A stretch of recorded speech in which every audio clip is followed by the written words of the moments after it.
सत साहेब बंदी छोड़ सतगुरु रामपाल जी महाराज की जय हो। ज्ञान अमृत एवं षड्यंत्र का विष नामक पुस्तक बिहार संसाराब के सीनियर हाई कोर्ट के वकील शशि भूषण दास जी ने इस पुस्तक को लिखा है। इसमें सतगुरु रामपाल जी महाराज के बेगुनाही के सबूत है। सत साहेब भक्त भाइयों,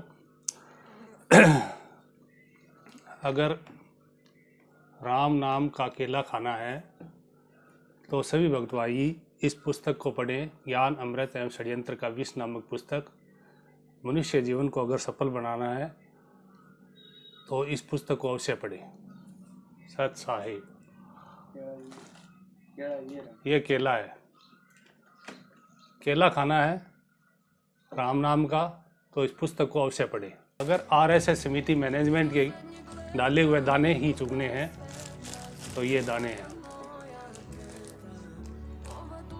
इनको चुनते रहो और मनुष्य जीवन को 84 लाख योनियों के फेर में डालते रहो। सत साहेब जय हो बंदी छोड़। आत्मा अपना ज्ञान होने के बाद परमात्मा को याद करके अपने किए हुए कर्मों को ऐसे याद करेगी। इसमें क्या बताया है कि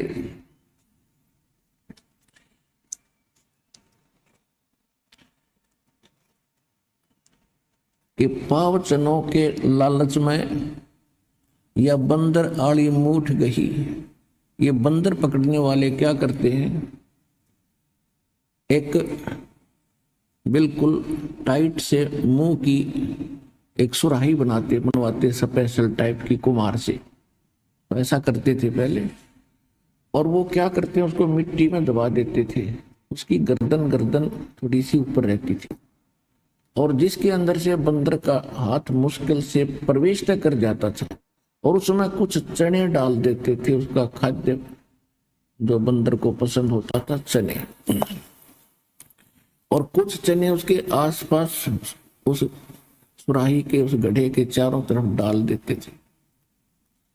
अब बंदर आता था पहले तो बाहर चने देखकर खाने के लिए वृक्ष से उतर कर वो चने खाते खाता, फिर क्यों हम बेईमान तो हैं ही, अंदर दिखते हैं ढेर सारे पड़े, तो हाथ फंसा के और मुट्ठी भर के और फिर वो भागने की सोचता है।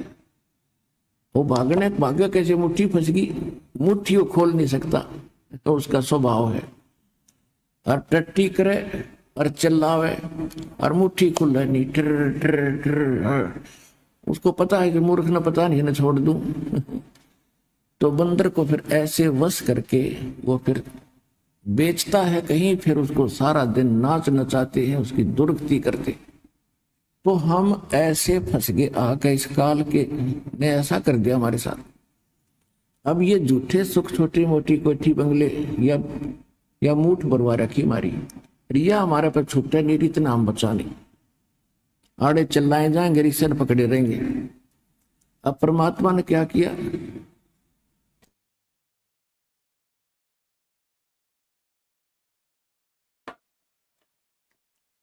अब बंदर पकड़ने वाला कई जगह ऐसे सिस्टम फिट कर देता है, 7-8 जगह।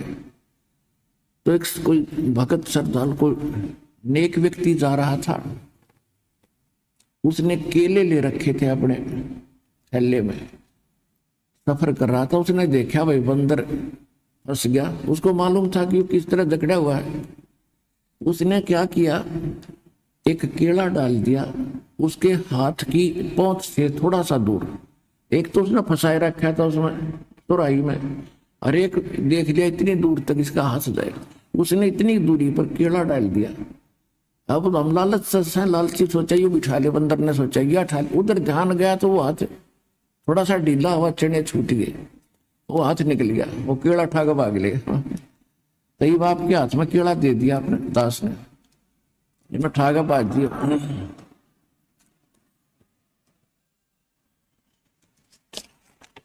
अब ये सतलोक का सच्चा सुख आपको याद दिला दिया, और ये भक्ति रूपी केड़ा आपके हाथ में दे दिया।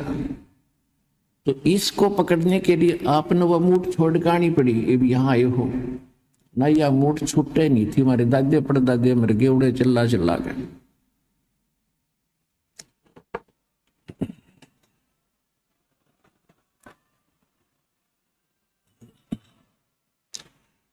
परमपिता परमात्मा स्वयं आते हमें सुखी करने के लिए, और हम पहचान नहीं सके अपने भगवान को, इसलिए परमात्मा कहते मैं रोवत हूं सृष्टि को और ये रोवा मुझे। ये कहते हे सर्व संकट मोचनहार, हे समर्थ शक्तिवान, हे सच्चे भगवान। हम राम कृष्ण हनुमान के पुजारी थे, और जब आपत्ति आती थी तो क्या करते हे सच्चे भगवान।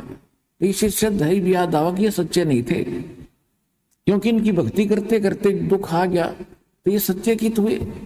तो फिर नौकरा करते हे सच्चे मालिक, हे सच्चे भगवान। तो अब हमको पता चला सच्चा भगवान कौन है, तो ये है वो सच्चा भगवान। तो ये हम रोते हैं, परमात्मा कहते तुम रोवत हो, मैं रोवत हूं सृष्टि को, तुम्हें रो रहा हूं, तुम्हारे लिए भटक रहा हूं कि तुम जिनकी पूजा कर रहे हो ये सुख नहीं दे सकते, तुमने दुख तो दे सकते। कौन दे सकता है दुख? ये काल भगवान।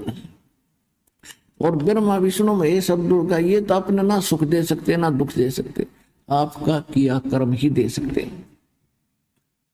और परमात्मा कहते हैं मेरी शरण में आने के बाद तुम्हारे कर्म के अंदर, प्रारब्ध के अंदर, किस्मत के अंदर यदि कोई पाप कर्म भी अधिक है उनको भी खत्म कर दूंगा, नाश कर दूंगा। मासा घटे न तिल बधे, विद न लिखे जो लेख, ये सच्चा सतगुरु मेट कर भाई ऊपर मार मेघ।